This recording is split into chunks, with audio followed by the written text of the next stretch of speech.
Good morning. हम लोग पढ़ रहे थे आपको हिंद चीन में राष्ट्रवादी आंदोलन।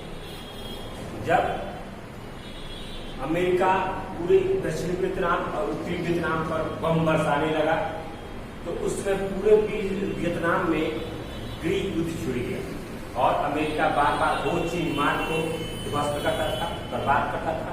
लेकिन वियतकांग के जो दल थे, वियतनाम की जो ग्रामीण जनता की वहां दल थे, उस सड़क को, हो चीन मार्ग को जल्दी से जल्दी उसको मरम्मत कर देते थे।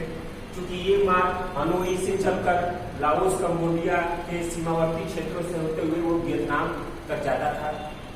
तो एक प्रमुख मार्ग था वियतनाम में इन क्षेत्रों से आने के लिए, या भारी भारी बमों को, मिसाइलों को या टैंकों को या और भी युद्ध सामग्रियों को ले जाने के लिए।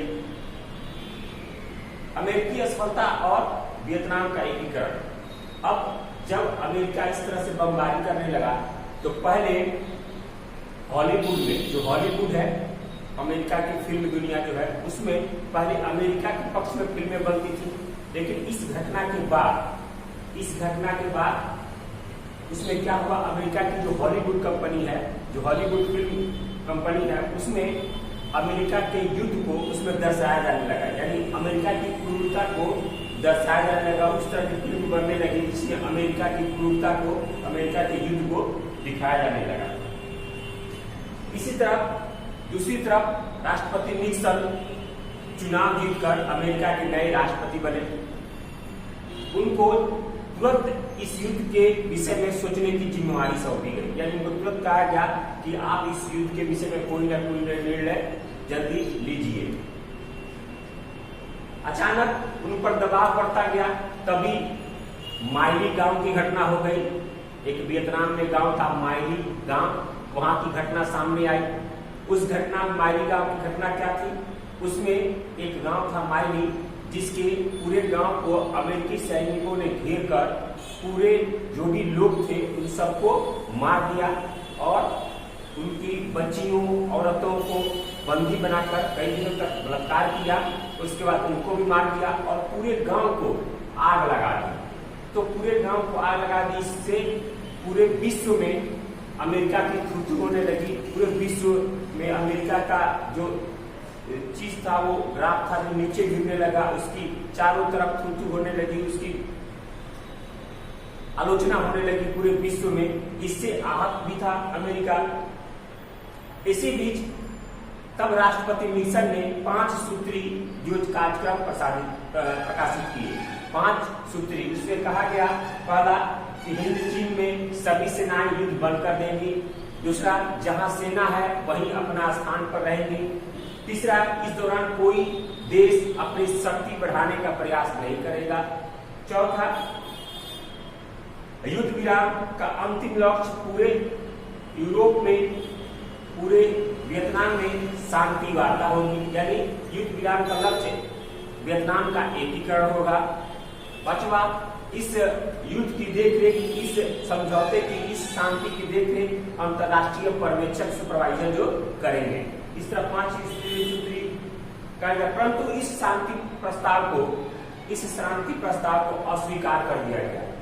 इस शांति प्रस्ताव को नहीं माना गया और अमेरिका ने पुनः बमबारी शुरू कर दी।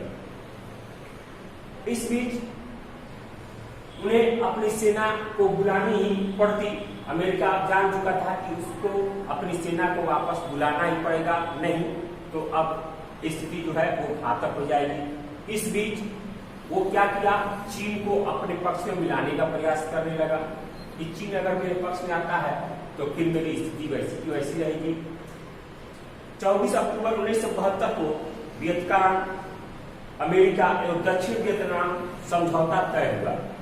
परंतु इस समझौते पर आपत्ति की गई, इस समझौता को नहीं माना गया और फिर पुनः समझौता करने के लिए आमंत्रित किया गया, फिर समझौता करने के लिए बुलाया गया। अमेरिका ने जितने बम गिराए थे वियतनाम में, यानी हिंद चीन क्षेत्र में, वो जापान में जो परमाणु बम गिराए गए थे, उस परमाणु बम से कहीं घातक थे। अगर देखा जाए परमाणु बम और इन बमों को, तो ये परमाणु बम से भी ज्यादा घातक थे, यानी इतनी मात्रा में अमेरिका ने बम बरसाए थे। इसके बाद वियतनाम में इतनी बमबारी के बाद वियतनाम के जो लोग थे, वियतनामी जो संगठन थी, वो डटे रहे अपने लड़ाई के लिए।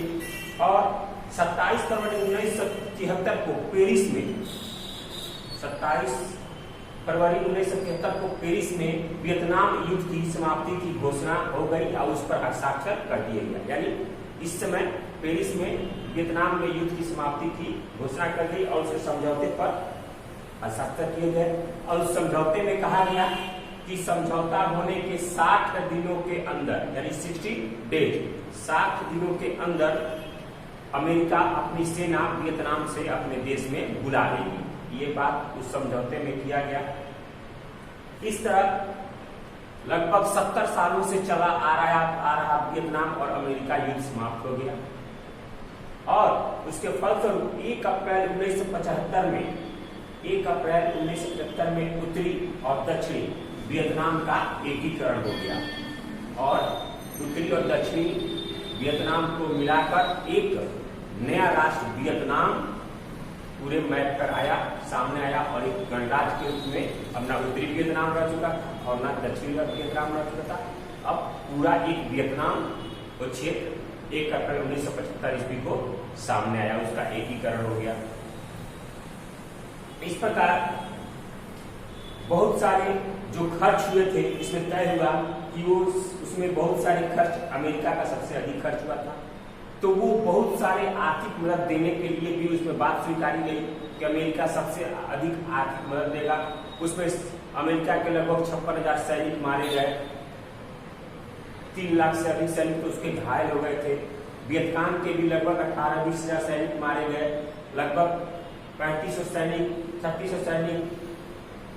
टैंक जो थे वो नष्ट हो गए थे, अनगिनत टैंक नष्ट हो गए थे, कितने हेलीकॉप्टर्स नष्ट हो गए थे अमेरिका के। तो इस समय अमेरिका की काफी बर्बादी भी हुई थी और उस समय वियतनाम को उसको आर्थिक मदद भी देनी थी।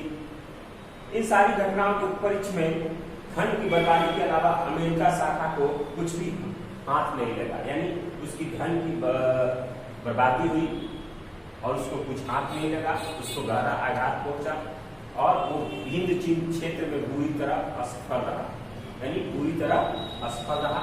और धीरे धीरे अब तक उसके अपनी सेना हिंद चीन से हटानी पड़ी और जो वियतनाम था जो उसको उसकी अखंडता, उसकी संप्रभुता को स्वीकार करना पड़ा और वियतनाम को पूरी तरह आजाद करना पड़ा। यानी 1 अप्रैल 1977 को वियतनाम पूरी तरह आजाद हो गया और वियतनाम का एकीकरण हो चुका था। अब वहाँ पूरे गणराज्य के रूप में वह स्थापित हो चुका था।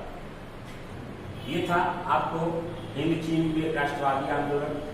ये तीसरा लेसन आप लोगों का समाप्त हो गया। अब हम अगले वीडियो में इसके प्रश्न उत्तर को देखेंगे। इस वीडियो में ये आपको पूरा चैप्टर समाप्त हो गया, आपने उसको ध्यान से सुनिए। इसमें सारी घटनाएं निकल कर सामने आएंगी और इससे प्रश्न उत्तर आप बना सकते हैं। अब अगले वीडियो में हम लोग अगले चैप्टर के साथ, अगले लेसन के साथ मिलेंगे। धन्यवाद।